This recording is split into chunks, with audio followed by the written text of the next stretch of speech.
A paz de Deus, de nosso Salvador, Jesus Cristo a todos. Sejam todos muito bem-vindos a mais um devocional aqui do meu canal para a honra e glória do Senhor Jesus Cristo. E hoje nós vamos estudar livro de Juízes, capítulo 6, do verso 25 até o 40. Vamos concluir o capítulo, né? A gente estava estudando sobre a história do Gideão. E aqui vamos dar continuidade, né? E os assuntos do vídeo de hoje serão: coloque a sua casa em ordem. Nós vimos que tem um passo a passo para a pessoa sair do medo, para sair da insegurança, para ela poder ir para a coragem, para a confiança e esperança, né? E uma dessas partes, né, dando continuidade ao vídeo passado, é colocar a casa em ordem. Aqui o nosso Senhor vai pedir para Gideão colocar a casa dele em ordem. A casa dele estava em idolatria. O pai dele era idólatra e tinha imagens de escultura na sua casa, né? Então ele vai pedir para o Gideão fazer um limpo ali, né? E tirar todos os altares dos deuses pagãos e colocar, fazer um altar ao nosso Deus, né? Ao Deus vivo, ao Deus verdadeiro. Então ele tinha que fazer esse limpa na casa dele. Porque como ele poderia libertar Israel se ele ainda estava preso na idolatria do pecado, né? Então primeiro a transformação tem que ser de dentro para fora. Tem que ser primeiro em nós mesmos, tá bom?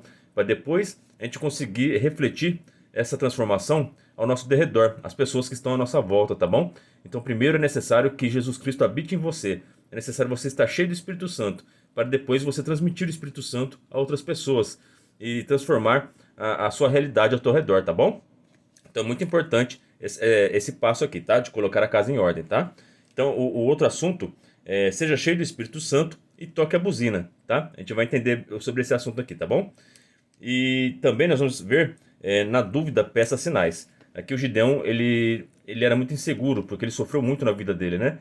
Ele queria ter certeza que Deus estava com ele. Então ele sempre pedia sinais, tá? Então isso é normal a gente pedir sinal, tá bom? Deus não proíbe a gente pedir sinais. Pelo contrário, se você tem dúvida, é necessário você resolver essas dúvidas para você ter fé, ter certeza, para você, com certeza, você conseguir fazer a obra de Deus, tá? Porque se você tiver dúvida, você não vai conseguir, tá? Então o Gideão, ele resolveu todas as dúvidas que ele tinha. Ele pediu sinais, Deus respondeu os sinais dele e ele foi com confiança para fazer a obra para a qual ele foi escolhido para libertar Israel, né? Então vamos começar esse estudo com a ajuda de Deus e do seu bom espírito, em nome do Senhor Jesus. Verso 25, né? E aconteceu naquela mesma noite que o Senhor lhe disse: toma o boi de teu pai, a saber, o segundo boi de 7 anos, e derriba o altar de Baal, que é de teu pai, e corta o bosque que está do pé dele. Então aqui Deus está pedindo para ele fazer um limpa na casa dele, né? Olha, vai lá na casa do seu pai, separa o boi de 7 anos lá do seu pai e derriba o altar de Baal, a estátua, a imagem de Baal, e corta os bosques. Os bosques, sabe a festa de Natal que nós comemoramos hoje? Os povos pagãos, eles tinham o costume de levar oferendas às entidades nos bosques, nesses pinheiros, debaixo das árvores, e levavam e deixavam, apresentavam essas oferendas a essas entidades no pé da árvore. E esse costume a Igreja Católica absorveu, porque o Constantino, ele queria trazer mais pessoas para o cristianismo. Só que em vez de pregar a palavra verdadeira, ele misturou a palavra de Deus, a Bíblia, ele misturou as festas cristãs com as festas pagãs e virou essa bagunça que é a Igreja Católica, né? Me perdoe quem é católico, mas é uma bagunça, tá? Porque são festas que ele pegou de culturas pagãs. Esse dia 25 de dezembro é aniversário do Deus Sol, Deus Mitra, que eles adoravam. E como tinha muitos romanos que adoravam esse Deus Sol, o Constantino pensou: se eu colocar essa data 25 de dezembro, vai ser mais fácil eles aceitarem a Jesus Cristo, né? Só que Jesus Cristo, ele é verdade. Deus não gosta que mistura o que é santo com o que é do mundo, tá bom? E a estratégia do Constantino pode até ter sido com intenção boa, mas ele misturou o que é sagrado com aquilo que é demoníaco, então não pode, tá bom? Então vamos tomar muito cuidado com o que você está comemorando, tá certo? Porque a origem disso é satânica, a origem é ruim, tá bom? Então toma cuidado com esse negócio de levar presentes, colocar debaixo da árvore de Natal, porque isso é um costume pagão, né? Eram os bosques que o Deus mandou Gideão cortar, né? Porque era para acabar com aquela idolatria, tá certo? Então Deus abomina essas coisas, não pratiquem essas coisas, tá bom? Verso 26. E edifica ao Senhor teu Deus um altar no cume deste lugar forte, num lugar conveniente, e toma o segundo boi, e o oferecerás em holocausto com a lenha que cortares do bosque. Então era para ele queimar os bosques, usar essa lenha dos bosques, das árvores de oferenda natalinas, né? Para queimar o boi em sacrifício ao Senhor, tá bom? Verso 27. Então Gideão tomou 10 homens dentre os seus servos e fez como o Senhor lhe dissera. E sucedeu que, temendo ele a casa de seu pai e os homens daquela cidade, não o fez de dia, mas fê-lo à noite. Levantando-se, pois, os homens daquela cidade, de madrugada, eis que estava o altar de Baal derribado, e o bosque que estava ao pé dele cortado, e o segundo boi foi oferecido no altar, de novo edificado. Então, quando o povo da cidade acordou de manhã, eles viram que o altar de Baal estava destruído, e o altar que era de Deus, que estava deixado de lado, ele foi novamente edificado, e foi feito um sacrifício ao Deus vivo, ao Deus verdadeiro. E o povo da cidade, como estava cheio de idolatria, eles se indignaram contra quem fez isso, e eles vão começar a caçar quem foi que fez isso, né? Quando a gente começa a fazer a vontade de Deus, a gente é perseguido.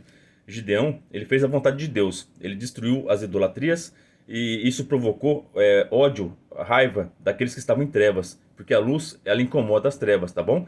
É sempre assim. Jesus Cristo morreu porque ele incomodou as trevas na época.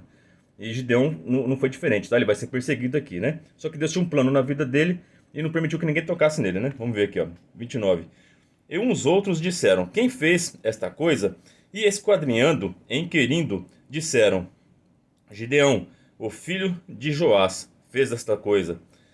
Verso 30. Então os homens daquela cidade disseram a Joás: tira para fora o teu filho, para que morra, pois derribou o altar de Baal e cortou o bosque que estava ao pé dele. Olha só como é que chega ao ponto da idolatria, né? O Gideão era filho do amigo deles, vivia com eles na cidade, e porque ele quebrou uma estátua que não tem vida, né? Eles queriam matar um Gideão, que era filho de Deus, feito à imagem e semelhança de Deus, né? É a mesma coisa que se hoje você pegar uma imagem de escultura na sua casa, que uma pessoa acredita, você quebrar ela, aquela pessoa, você pode ser filho dela, ela vai ter raiva de você, porque o amor dela, o coração dela está naquilo, entendeu?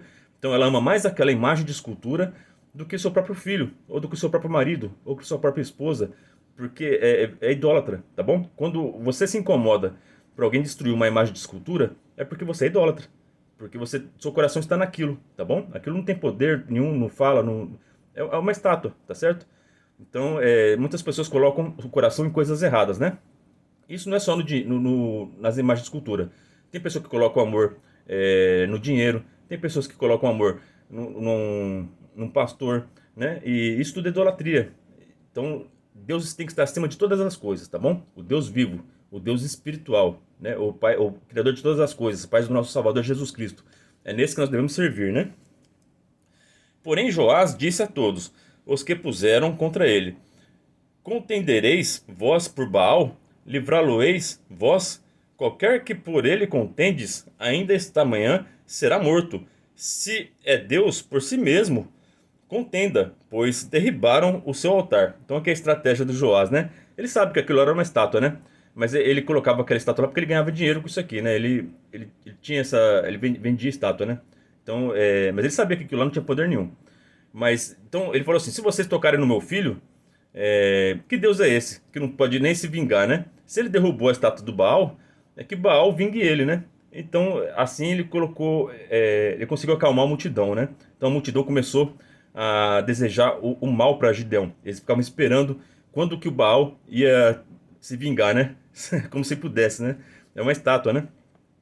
Mas assim a estratégia do pai do Gideão funcionou e eles ficavam aguardando o dia que o Baal ia se vingar, né?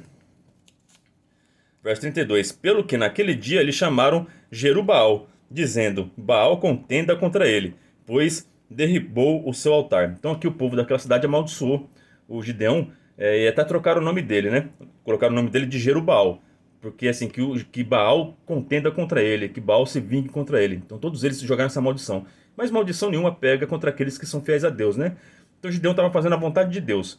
Então Deus estava com ele. E a palavra diz que se Deus é por nós, quem será contra nós, né? Quem é Baal para poder fazer alguma coisa contra um escolhido de Deus, né? Então, se alguém está te amaldiçoando, desejando mal para você, não tenha medo, sirva a Deus, tá bom? Agora, se você está em desobediência a Deus, você pode ter medo de maldição, que maldição pega, tá? Os espíritos maus existem sim, e eles fazem um estrago danado se você não tiver proteção divina, tá? Então, busque a armadura de Deus, tá? Vamos buscar Deus em oração, servir a Deus na sua palavra, buscar ir na igreja, se consagrar, e você vai ter proteção, tá bom? Verso 33. E todos os midianitas e amalequitas e os filhos do Oriente se ajuntaram num corpo, e passaram e puseram o seu campo no vale de Jezreel. Então o Espírito do Senhor revestiu a Gideão, o qual tocou a buzina, e os abiezritas se ajuntaram após dele. Então, após Gideão colocar a casa em ordem, após ele ser obediente a Deus, ele foi cheio do Espírito Santo. Amém? Então, quando você está em obediência ao teu Deus, você fica cheio do Espírito Santo. E quando nós estamos cheios do Espírito Santo, é momento de você tocar a buzina, é de você anunciar o Evangelho, é de você compartilhar esse sentimento maravilhoso que você sentiu. Quem sentiu a presença de Deus alguma vez na vida, sabe que não tem preço. É a melhor coisa que pode acontecer na vida de uma pessoa, é sentir a presença de Deus. Não tem nada melhor, não tem sentimento melhor. Você se sente tão amado que você começa a chorar de felicidade. E seu coração bate rápido. É uma sensação maravilhosa, a presença de Deus, o Espírito Santo de Deus. Então busquem o Espírito Santo de Deus. E como que a gente consegue ele? Em obediência à palavra, tá? Então seja obediente à palavra de Deus e você será cheio do Espírito Santo. E compartilhe esse amor que você recebeu com o teu próximo. Toque a buzina, tá bom? É anunciar a palavra, tá? E enviou mensageiros por toda a tribo de Manassés, que também se convocou após dele. Também enviou mensageiros a Ézer, e a Zebulon, e a Naphtali, e saíram-lhe ao encontro.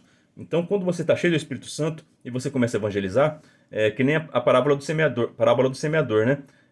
Produz 100 por um, produz bom fruto, né? E um vai chamando o outro, vai pregando para outro, vai ensinando o outro, e logo vira uma multidão de servos de Deus, né? E você está mudando, além da tua realidade, você está mudando a realidade até da cidade inteira. Você pode mudar, tá?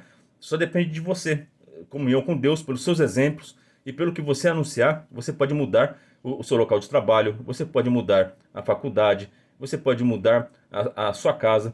É necessário você dar bom exemplo, dar bons frutos do Espírito, e você vai ver que isso vai se multiplicar. Amém? Verso 36. E disse Gideão a Deus: se há de livrar a Israel por minha mão, como tens dito, eis que porei um velo de lã na eira.